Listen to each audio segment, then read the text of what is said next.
Crucial security meeting with governors ends with presidential directive on ending insecurity and building confidence of frontline communities. 25 billion naira for each year, which is dedicated to investing in the enterprise of the Nigerian youth. 75 billion naira Nigerian Youth Investment Fund Committee inaugurated as due diligence is assured in NTA Batch C stream. High hopes of total inclusion in FG's social intervention for the vulnerable as National Disability Data Bank is to be activated. We look at all the legal issues that you have raised. Whatever law that requires amendment will be made. Plus, National Assembly Committee moves to resolve stamp duty row between MDAs. It's nice to have you join us on the news tonight. I'm Ian John. With me on the news are Dotun Ogunyemi in Lagos and Chineye Nwonye in Enugu. Welcome. A crucial meeting convened by President Muhammadu Buhari and members of the Nigeria Governors Forum on the state of the nation's security ended with a resolve to collaborate more effectively and jointly strategize towards bringing an end to the various security challenges confronting the country with time limits. The meeting, held virtually, also decided that field commanders would take adequate measures towards protecting the civil populace as a confidence-building mechanism between the military and the frontline communities. State House correspondent Adamu Sambo has details. The meeting coming barely 1 week after an extraordinary meeting of the National Security Council and 24 hours after President Buhari's engagement with the Northeast Governors Forum was in furtherance of efforts at stemming the tide of insecurity in the country. Coordinated by President Muhammadu Buhari, the meeting had in attendance Vice President Yemi Oshibanju, heads of defense, security, and intelligence agencies, as well as members of the Security Committee of the Nigeria Governors Forum. Discussions centered on, amongst others, Nigeria's security policies and approaches in tackling the internal security challenges confronting the country. The participants were hopeful that when the trust that has been lost between the military and the civil populace is re-established, there would be improved cooperation in intelligence gathering and sharing for enhanced national security. Describing poverty and youth unemployment as the root of the nationwide security concerns, the meeting stressed the need for them to be addressed with greater vigor by all the tiers of government. President Buhari used the opportunity to dispel commonly held assumptions that the terrorists in the Northeast had far more weapons and money than the government, stressing that what is left of them are mere scavengers desperate for food and therefore raiding shops and markets, killing innocent persons in the process. He, however, wondered that despite the closure of the nation's borders, bandits and terrorists are never short of weapons, querying the security and intelligence chiefs for explanations. President Buhari said his administration had said enough on the need for the armed forces to rejig their operations, explaining that although there is now improved synergy and cooperation, there is still a need for better gathering and interpretation of intelligence for the desired objectives to be achieved.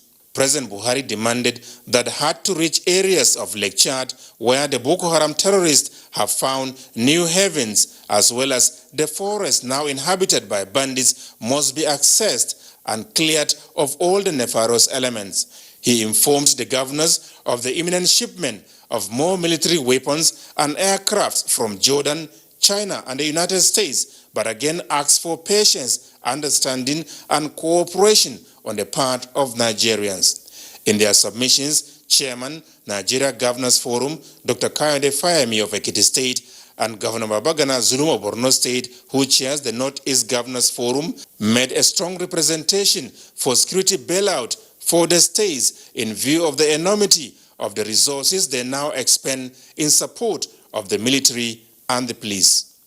From the State House, Adamu Sambo, NTA News.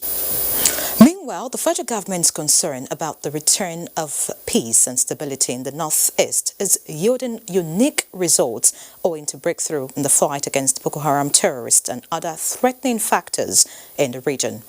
Governors of Borno and Gombe states have acknowledged this and are calling for military occupation of Lake Chad access to prevent infiltration of weapons while containing terrorism in the region.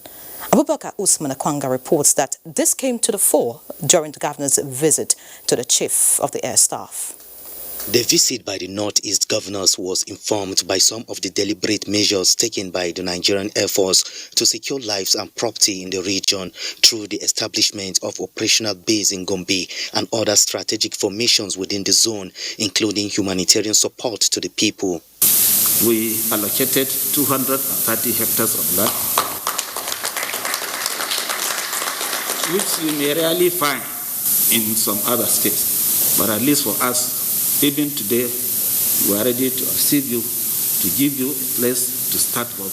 Borno State Governor Professor Babagana Umar Zulum and his Gombe State counterpart Inua Muhammadu Yahya said the security commitment of federal government in the zone clearly demonstrates the love President Muhammadu Buhari has for the people of Northeast and called for military occupation of the Lake Chad region. The Nigerian Air Force will provide the necessary air bombardments to clear them in the shores of the Lake Chad so that the area will be safe, that will allow safe return of people into their own. Chief of the Air Staff, Air Marshal Sadiq Baba Abubakar, commended them for the visit and reiterates that the resolve to fight insurgents to a standstill in the area is non-negotiable, as sophisticated air fighting equipment and manpower training is receiving desired attention. Nigeria is destined to be great, and no individual or group of individuals can interfere with that process. The Nigerian Air Force, working with other security agencies, will work around the clock to ensure that the territorial integrity and national sovereignty of Nigeria is not undermined. The Palace is aimed at improving strategic security partnership in entrenching a stable and peaceful atmosphere for the well-being and advancement of the people in Abuja. Abubakar Usman Akwanga, NTA News. And still on security, the Nigerian Army has reaffirmed its commitment to ensure peace, stability and general security of the country. Chief of Army Staff, Lieutenant General Tukur Buratai, stated this in his message opening the Social Media Influencers Seminar on Civil and Military Relations held in Osogbo, the Osun State capital. Joshua Ogunjide reports. It has become expedient for the Nigerian Army to seek better ways of getting its activities, especially the fight against insurgency and banditry, reported in such a manner devoid of misinformation and fake news, especially on social media platforms. It is against this backdrop that the Army headquarters, in line with its military-civil relations, gathered together what it called social media influencers at a seminar across Osun State so as to bridge the gap in information dissemination. The Chief of Army Staff, who was represented at the seminar, is not oblivious of the influence of the social media and the need to maximize the opportunity by training practitioners in addressing fake news. The quest to always want to break news has sometimes led to the dissemination of fake news with negative consequences for national security. To social media practitioners to uphold the code of journalism, which includes truth, balance, public trust, objectivity, impartiality, and abstain from fake news and unverified information which are capable of compromising the nation's security and interests. It is believed that the seminar will go a long way in curtailing the dissemination of fake news in the country. From Osogbo, Joshua Ogujide, NTA News. And the governor of Zamfara State, Bello Muhammad, has enjoined Nigerians to desist from politicizing issues of national security, but rather support ongoing drive to secure the nation. Bello Muhammad was speaking to journalists at the Nigerian Army Super Camp in Faskari, Katsina State. Defense correspondent Ismail Musa has details. The success story of the Nigerian Army Super Camp in Faskari, Katsina State, which is the hub for the ongoing Operation Sahel Sanity, has continued to attract state governors in the zone. This explains the visits by Zamfara and Sokoto state governors, who were briefed on the progress recorded. Addressing journalists, the governors advocate for more hardware for the military, improved welfare for troops, and regular provision of intelligence reports to the security agencies. When I emerged as executive governor of the state, any one of you here know the story of Zamfara State. But today, with the support of the security agencies and the support of my government, the narration of Zamfara State has quickly changed. We should forget any political differences. We should come up and fight our common enemies. We should support all the security agencies. Those who have left their villages are going back to their villages, and life is coming back in those rural areas. So I must commend the armed forces for all of this, and I must commend President Muhammadu Buhari for directing them to come and carry out this exercise. The governors appeal to Nigerians to see the ongoing drive to secure the country as a collective responsibility and advocate alternative sources of funding the military aside the annual budgetary appropriation. From the Nigerian Army Super Camp 4 in Faskari, Katsina State, Ismail Musa, NTA News. And away from security now, the House of Representatives Committee on Finance has waded into the row between the Federal Inland Revenue Services and the Nigerian Postal Services over stamp duty. Chairman of the committee, James Abiodun Falake, in an interface with the two agencies, says the committee would do everything possible to resolve the matter, even if it requires legislative amendments. John Yaku has details. The issue of who administers the collection of stamp duty arose when the 2019 Financial Act gave the Federal Inland Revenue Services the right to administer and collect taxes accruable to the Federation account, including stamp duty. To open a bank account, they will issue you with a checkbook. This checkbook that you are being issued with, you pay for it, which is in the region of 2,000, 4,000 or 5,000, it depends on the number of the leaflets in those checkbook. The money you are paying is not for the check itself. It's the stamp duty you pay for legalizing that instrument. So what FIRS has done as well is to print adhesive stamps to denote duty paid. FIRS is not selling stamps. Neither is it printing stamps for selling. NIPOST, relying on Section 89 of its Act, however, says though it has no power to collect taxes, it is its responsibility to produce stamps and sell to other agencies for postage and validation of receipts. The issue relating to the amendment of the Stamp Duty Act in the 2019 Finance Act has not in any way stopped NIPOST from doing what its mandate is supposed to be. The committee, however, observed that there are existing gaps that require amendments to resolve the matter. And of course, we will look at all the legal issues that you have raised. Whatever law that requires amendment will be made. The committee is also expected to look into the issue of cost of tax collection for agencies before its final report. In Abuja, John Yaku, NTA News. You're watching the network news at 9 on NTA.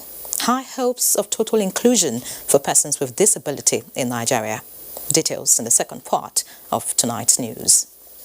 His Excellency Engineer Abdullahi A. Sule, the Executive Governor of Nasarawa State, on behalf of the government and people of Nasarawa State, cordially invites members of the State House of Assembly, members of the State Executive Council, security chiefs, local government council chairmen and overseers of development areas, permanent secretaries, royal fathers, other distinguished sons and daughters of Nasarawa State and the general public to the official inauguration of the Police Mobile Force Training College in the Hills, Nasarawa Egon Local Government Area. Date Wednesday, 12th August 2020. Time 10 a.m. All invitees are advised to be seated by 9:30 a.m. please. Announcer Muhammad Ubanduma Aliu, Wazir Lafia, Secretary to the Government of Nasarawa State. The Honorable Minister of State for Petroleum Resources, Chief Timothy Silva, the government and people of Bayelsa State welcome His Excellency President Muhammadu Buhari, GCFR, to the visual commissioning of the 17-story Nigerian Content Tower, 1,000-seater capacity auditorium, 4-level car park, and 10 megawatts gas-fired plant in Yenagoa, Bayelsa State. Date: Thursday, August 13, 2020. Time: 11:30 a.m. In line with COVID-19 social distancing protocols, attendance is strictly by invitation. Members of the public can follow the event live on NTA, TVC, Channels TV, Arise TV, as well as on NCDMB social media platforms. NCDMB, building local capacities in the Nigerian oil and gas industry. Signed, Engineer Simbi Kesie Wabote, Executive Secretary, Nigerian Content Development and Monitoring Board, NCDMB.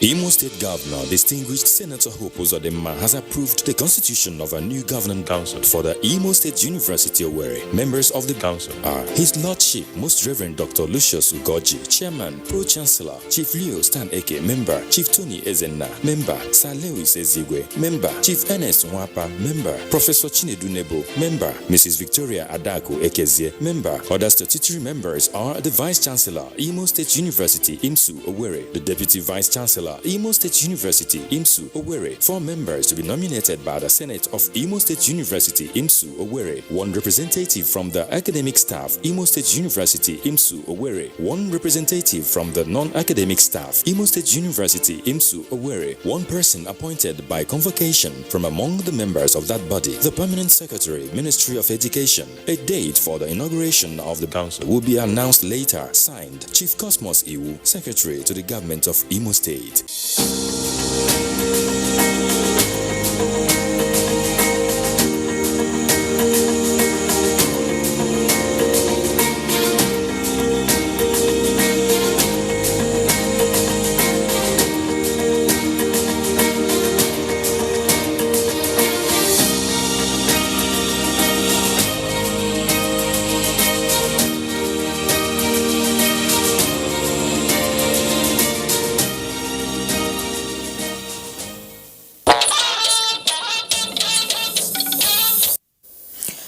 Back.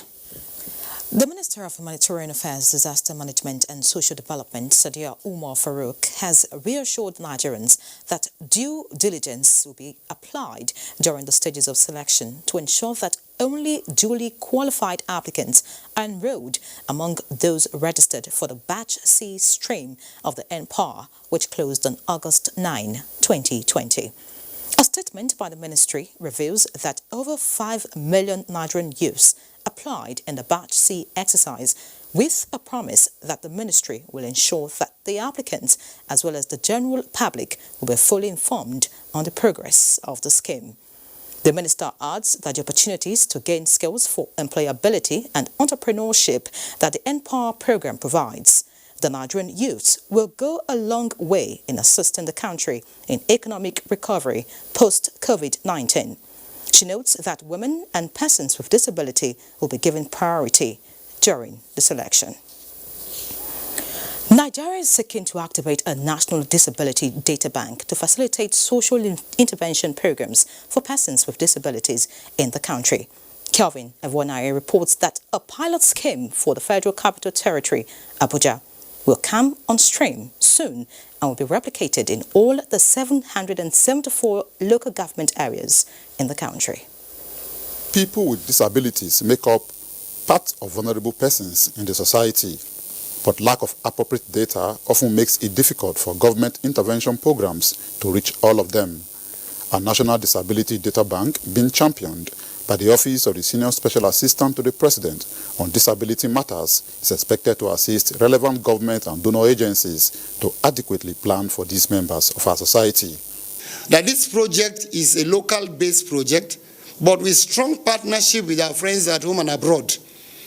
We have our technical partners, we have collaboration and synergy with all the MDAs, and of course, it's a commitment of Nigeria to developing a sector that has been ignored for too long. The data bank will also help to facilitate establishment of skills acquisition centers to meet specific needs of different categories of persons with disabilities. In Abuja, Kelvin Ebonwaye, NTA News. Now talking politics, the Imo State House of Assembly has debunked rumors making the rounds that the Assembly's mace was used by a faction of the Edo State House of Assembly to impeach the Speaker, Frank Okiye. Chairman Committee on Information, Imo State House of Assembly, Dominic Ezerioha, made this known while briefing newsmen in Owerri. Beatrice Anyam reports. Recently, the social media was awash with the report of the impeachment of the Speaker of Edo State House of Assembly, Frank Okiye, by a group of 17 lawmakers of the House during an emergency plenary at an undisclosed location in Benin City. This was greeted with another rumor that the mess used by the factional 17 Edo lawmakers was that of Imo State House of Assembly. The chairman, House Committee on Information, Imo State House of Assembly, Dominic Ezerioha, says the rumor is unfounded as the mess is in the custody of the Speaker, Chiji Collins. The Imo State House of Assembly maize being taken to the House of Assembly in Edo State is a complete falsehood and a method of destroying the government of Imo State. The perpetrators are not just playing a role of evil, but playing a role of no conscience. The House Committee Chairman on Information says the House will unravel its source in Owerri. Beatrice Anyam, NTA News. And in court, Justice Enyang Eko of the Federal High Court Abuja has ordered the prosecution counsel, Bala Sanga, in the trial of the former Attorney General and Minister of Justice, Mohammed Adoke, SAN, to furnish the defense with the particulars of the offense to enable the defense prepare for the case. Justice Eko gave the order at the resumed trial of the former Attorney General, who is facing charges of money laundering preferred against him by the Economic and Financial Crimes Commission, EFCC. Judiciary correspondent Vera Chimumba has details. The shadow trial Tuesday of the former Attorney General and Minister of Justice Mohammed Adoke could not go on because of non-compliance by the prosecution of Section 379, Subsection 1 of the Administration of Criminal Justice Act, which required that the prosecution furnishes the defense with particulars of the offense. When the prosecution counsel, Balasanga called his first witness, Clement Osagi, an official of the Central Bank of Nigeria, to the witness box to testify, defense counsel Olale Kojo raised objection to the witness on the grounds that the list of witnesses was not included in the amended charge. He also drew the attention of the court to the fact that the proof of evidence and summary of witnesses' statements, as required by Section 379, Subsection 1 of the Administration of Criminal Justice Act, were not supplied to the defense. Olale Kojo told the court that fair hearing, as posited by Section 36 of the Constitution, demands that those who should testify be made known to the defense in a criminal trial. The prosecution counsel, Balasanga, told the court that he got to know the witness on Monday and urged the court to grant him a short adjournment to comply with the provisions of the law. Justice Eko ordered the prosecution to serve the defendants with particulars and processes within 24 hours. Discovered with the first witness that they wanted to call, that they failed, that's the prosecution, the EFCC, they failed to serve on us. The court has ordered, we will comply in less than 24 hours. EFCC had rearranged the former Attorney General and Minister of Justice on an amended 7-count charge bordering on alleged money laundering. Justice Eko has adjourned the matter to Thursday, the 13th of August. In Abuja, Vera Chimumba, NTA News. The Department of State Services has apprehended a 42-year-old man for allegedly defrauding one Benson Anyago under the pretext of facilitating his appointment as a special advisor to the president on oil and gas. Francis Form reports. Acting on recent inquiries by some VIPs seeking to authenticate claims by persons who say they are acting on behalf of the Chief of Staff to the President and requesting clearance fee for political appointments, the service swung into action and apprehended one Mohammed Prince Momo on June 28 in Abuja. He confessed to the crime in collaboration with other syndicates currently at large.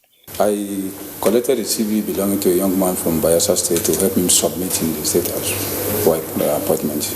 $25,000 he said was going to the chief of staff, and $25,000 he said will go to some boys who would help. That is not true. Our findings, our investigations, and every diligence that has been deployed to this investigation has revealed that they never, as a group, collectively, individually, acted on behalf or for the Chief of Staff. The Department of State Services appeals to Nigerians not to be desperate so as not to fall victim of fraud. In Abuja, Francis Form, NTA News.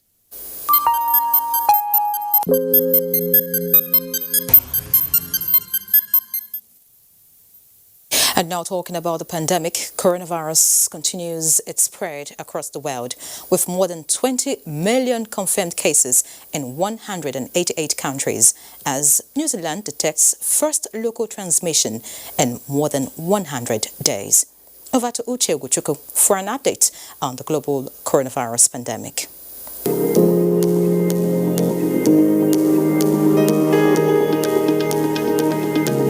23,676 people have died from coronavirus complications on the African continent.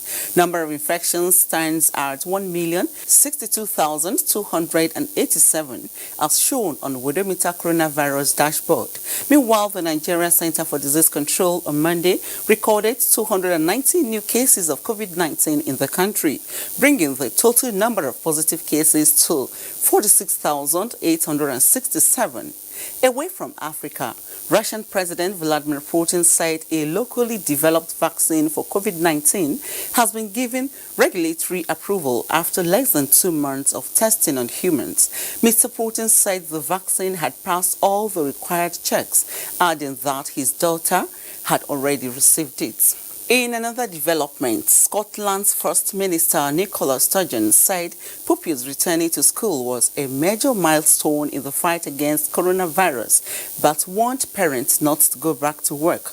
Meanwhile, the country confirmed an increase in number of cases by 52 from the previous day. And Auckland is back in lockdown after New Zealand detected its first locally transmitted coronavirus cases in more than 100 days. The world now has 6,336,893 active cases of COVID-19 from the 20,322,898 confirmed infections as at 6 p.m. Nigerian time. 13,245,533 patients have been successfully treated and discharged. That's it from here. I am Uche Ogochukwu.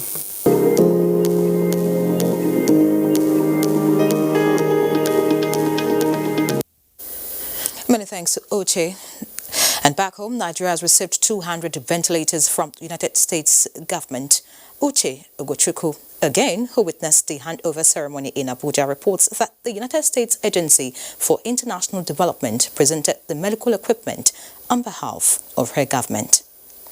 In recognition of the need for global support and solidarity in the fight against coronavirus pandemic, the U.S. President Donald Trump had in April 2020, through a telephone conversation with President Muhammadu Buhari, pledged to support Nigeria in her struggle to defeat the disease. This donation is therefore in fulfillment of that promise. The United States understands and has always understood as a leader in international health that diseases cannot only be treated in one country, that it must be a worldwide cooperative endeavor.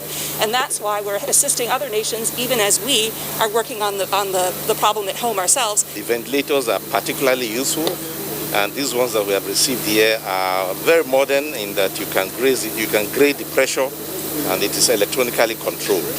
Yes, so the use of ventilators and oxygen will reduce mortality. It is also expected to help in managing the 12,571 active cases of COVID-19 currently in the country and anticipated infections. The need for the U.S. to throw more support in the global effort In recognition of the need for global support and solidarity in the fight against coronavirus pandemic, the U.S. President Donald Trump had in April 2020, through a telephone conversation with President Muhammadu Buhari, pledged to support Nigeria in her struggle to defeat the disease. This donation is therefore in fulfillment of that promise. The United States understands and has always understood as a leader in international health that diseases cannot only be treated in one country, that it must be a worldwide cooperative endeavor. And that's why we're assisting other nations, even as we are working on the problem at home ourselves. The ventilators are particularly useful, and these ones that we have received here are very modern in that you can grade the pressure, and it is electronically controlled. Yes, so the use of ventilators and oxygen will reduce mortality. It is also expected to help in managing the 12,571 active cases of COVID-19 currently in the country and anticipated infections. The need for the U.S. to throw more support in the global efforts to develop vaccines and treatments for COVID-19 was stressed. Uche Ugochukwu, NTA News. And in Delta State, the government is now one of the beneficiaries of 3 ambulances from the Boa Group International Limited, in line with the company's social responsibility values to help combat COVID-19 in Nigeria. Boa Group has so far committed over 7 billion naira in cash, infrastructure, foodstuff and medical supplies to this cause. And Tessie Coker reports that Governor Ifeanyi Okowa received the palliatives for the state at the Government House, Asaba. These 3 kitted ambulances are gifted by the Boa International Group to the Delta State government in the war against COVID-19. It is a clarion call for well-meaning Nigerians to donate palliatives to all stratas in order to end the global pandemic. The chairman of Boa Group, Abdul Samad Rabiu, who was represented by the group head corporate communications, Otega Ogra, assured Nigerians of the company's determination to get the countries back on track. We know you've done a lot, but we believe that this will go in no small way in ensuring that the state can effectively, keep combating the virus. These 3 ambulances are part of the chairman's vision to support, where possible, various efforts and interventions across the country that need additional support. Governor Kowa, while receiving the ambulances, expressed the state's government's satisfaction and charged others to emulate the Boa Group as the fight against COVID-19 is a collective responsibility. I'm very much aware that the chairman of the Boa Group has done quite a lot in terms of providing palliative for people, in terms of providing equipment, in terms of providing other logistics. And beyond what he has done in support of that group, he has also deemed it necessary to bring us 3 fully kitted ambulances as a state. And as I did say, without us wanting him, I think it's a very good gesture. We are very happy as a state. Delta State is the 3rd state in the South-South region to receive such palliatives from Boa Group Limited in Asaba. Tessie Coker, NTA News.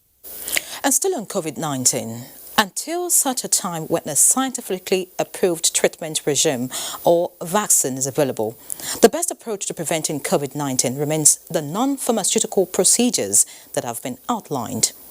National Coordinator Presidential Task Force on COVID-19, Dr. Sani Aliyu, stated this at a virtual colloquium on the appropriateness or inappropriateness of some pharmaceutical and non-pharmaceutical measures and protocol against COVID-19 in Abuja.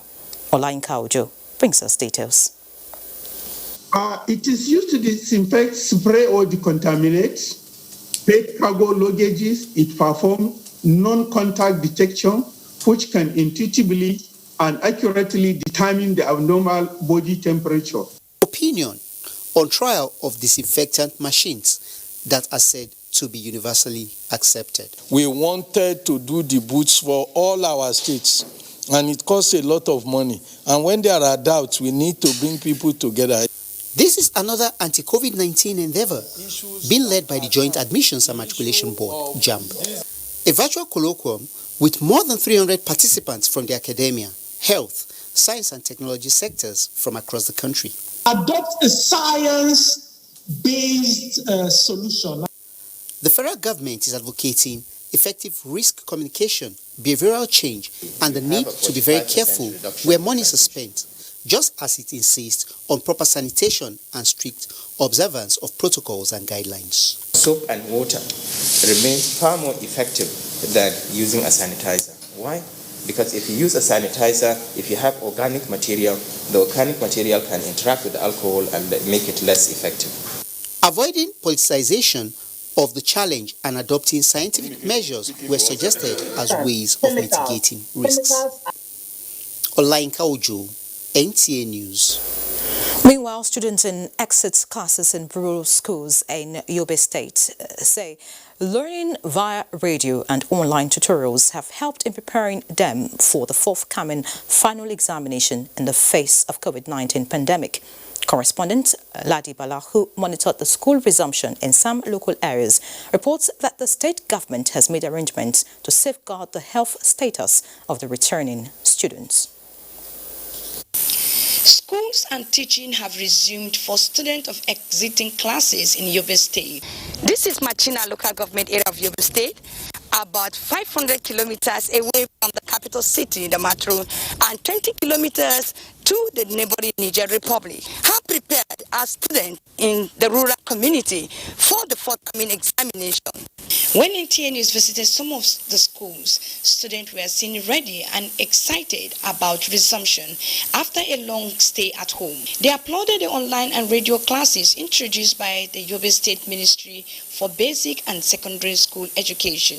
I am ready for the final examination because I'm read hard when in our home. And I'm very glad. I want to thank the government for ensuring this great opportunity given to us to finish our examination. In almost all the schools visited by NTA, in some of the local government areas of Yobe State, adequate arrangements have been made by school authorities to ensure that students adhere strictly to the protocol of COVID-19 in the course of learning. The State Commissioner for Basic and Secondary Education, Mohammed Sani Idris, who expressed optimism over the readiness of students, said Yobe State government is committed to restoring the lost glory of education. What the ministry, the government is supposed to do, we have actually done it.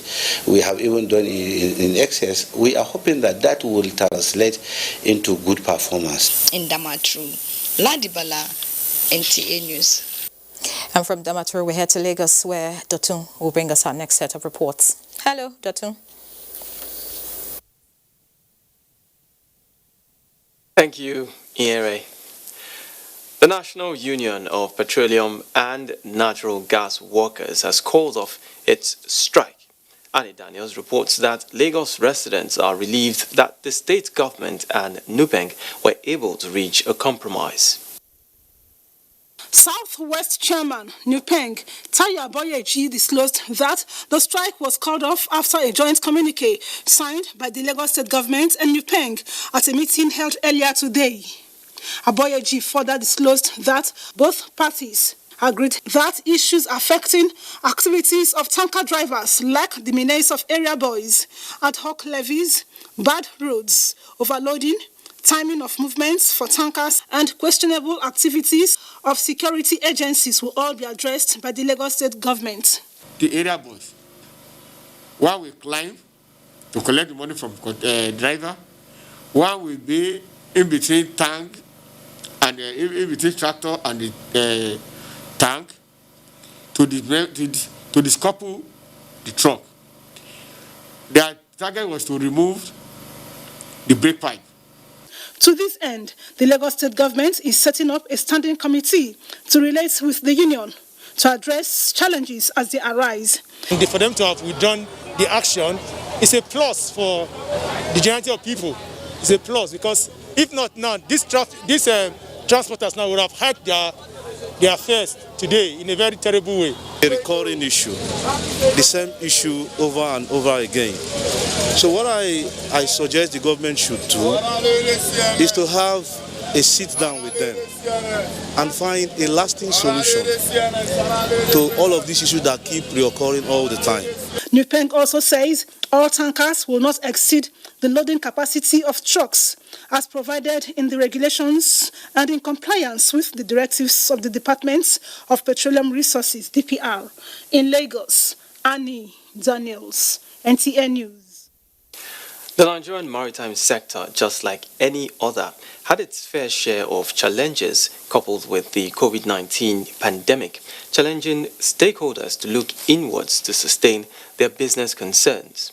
However, key players in the maritime domain have braced up to addressing these issues with a view to enhancing safety, security, and greater economic benefits. Hinginujan Adams reports. Piracy, welfare of seafarers, boat mishaps and gridlock are challenges that have threatened operations within the Nigerian maritime domain, thereby hindering port operations. And while there have been calls for the development of a multimodal approach for movement of cargoes from the ports to decongest the roads, the federal government has concluded plans on a sustainable transport network to include inland waterways and railway. We're also looking at having the synergy whereby activities within the reported instances where association of agents are taking laws into their hands and deploying all manners of directives that is outside their purview. Security and justice are critical elements in safeguarding the sector, and about a dozen of arrested pirates are currently facing trial in Lagos. The recent conviction of 3 accused persons secured by the Nigerian Navy in court is testament to the progress being made. We are going to have a paperless port, and we have already put in the targets. We are setting up a committee to look at how do we digitalize our ports. More than 85% of the assets for the Deep Blue project is already in the country. What we are left with, it has to do with the local component. To further strengthen security on the nation's waterways, the Nimasa Deep Blue project is expected to fully commence by October this year as preparations for final modalities have been made. In Lagos, Hinginojon Adams, NTA News. And that's it from here. Let's now take another break. Network News will be back.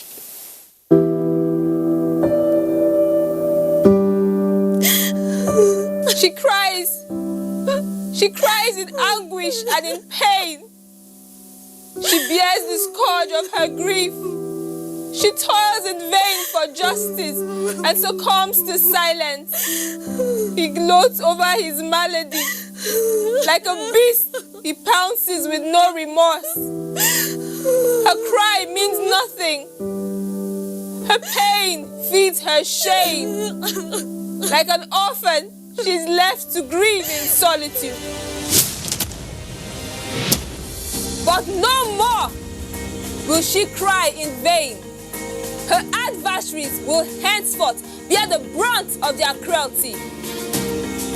Rape is evil. Rape is a plague, a pandemic of monumental consequences. We must unite and kick it out of our society. Connect with NTA and stand against rape and rapists. This message is brought to you by the Nigerian Television Authority, NTA.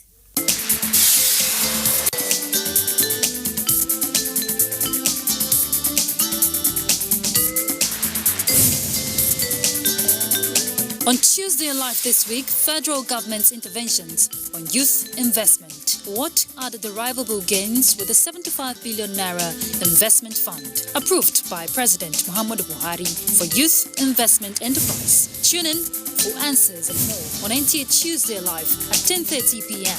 Don't miss it.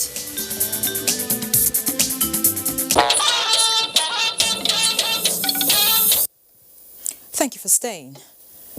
Hope for a better future rises for Nigerian youths as the federal government, through the Ministry of Youth and Sports Development, has constituted a 12-member technical committee for the establishment of Nigeria Youth Investment Fund to the tune of 75 billion naira, approved July this year by President Muhammadu Buhari. Clement Olorotoba reports. The mission and vision of this present administration of President Muhammadu Buhari is to see the youth of Nigeria have a better tomorrow through provision of funds to start life and not to depend on white-collar jobs. In furtherance to this commitment, the Buhari-led administration made available a whopping sum of 75 billion naira for 3 years in order to create wealth and produce employers of labor. Such move by the federal government is expected to serve as a youth bank that will fund and support innovative ideas, skills, talents, and enterprise of Nigerian youth through loans and credit pathways. The inauguration, which was performed by the Minister of Youth and Sport Development, Sunday Dare, in Abuja Tuesday via a virtual conference, had Permanent Secretary, Ministry of Youth and Sport Development, Gabriel Aduda as chairman, Director General, Nigerian Investment Promotion Commission, Yewande Sadiku as member. Others are Yusuf Yila, member, Femi Adeagbo, member, Ismail Ahmed, member, Ife Adebayo, member. Also on the committee are Babatunde Akpeju, member, Sonny Azaki, member, and Aisha Agekuta, member. 25 billion naira for each year, which is dedicated to investing in the enterprise of Nigerian youth and aimed at turning them into entrepreneurs, wealth creators, and employers of labor. The Ministry of Youth and Sport Development is the lead ministry, working with Ministry of Finance, Budget and National Planning and the Central Bank of Nigeria with other relevant MDAs in the implementation of the fund. In Abuja, Clement Oloruntoba, NTA News. Dangote Cement PLC is keeping its promise of making 1,000 Nigerians millionaires. Ikechukwu Ndukwe reports that 10 Nigerians have become millionaires through the Dangote Bag of Goodies promo.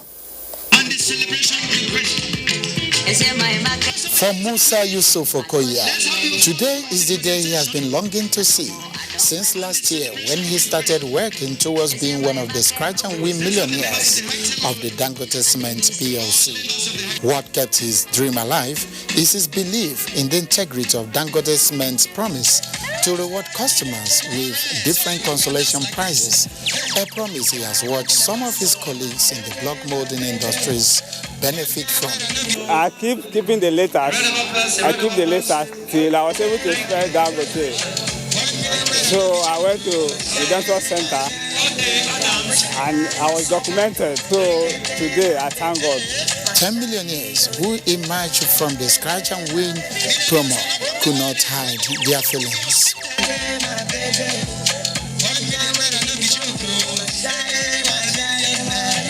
Regional Director North Central Dangote Cement PLC Dolakbo Ali and the Marketing Director Adeyemi Fajobi, the organization will not fail in its promises, stating that the product is the #1 cement in Africa, urging Nigerians to keep winning through purchasing the product. Consumers, without the customers, there can't be us.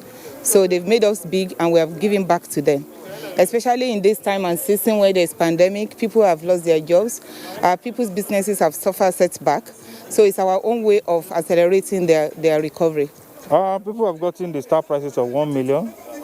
Others are winning all the other consolation prizes. The winners haven't finished. We are going to 1,000 millionaires. Other consolation prizes for grab by customers are television sets, refrigerators, tricycles and auto bikes, among others.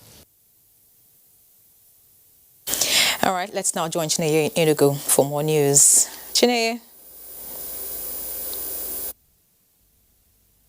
Hello, Nyere. Good evening and welcome to Enugu.